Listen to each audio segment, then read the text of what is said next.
Ayan guys, tinakpan na natin. Hintayin lang natin siyang maluto. Meron na siyang gata at saka mga ricado. Yummy yarn. Ayan, malapit na maluto.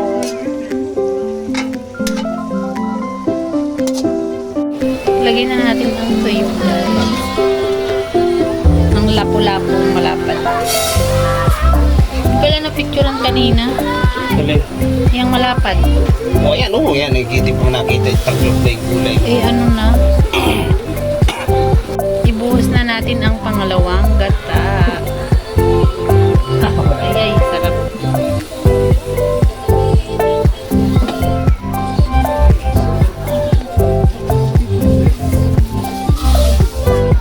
Ganoon, hindi na lalabog yun.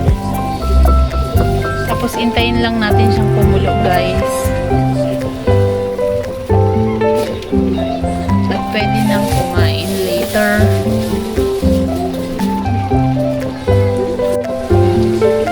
Ilagay na ang sili green. Ito, di ba? Ha? Sabi mo, kakain si Payi. Para masakit yung mga. Okay, Payi.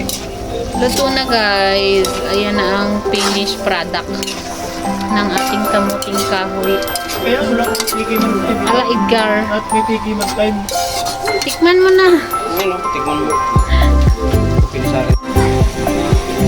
Tikman na natin guys.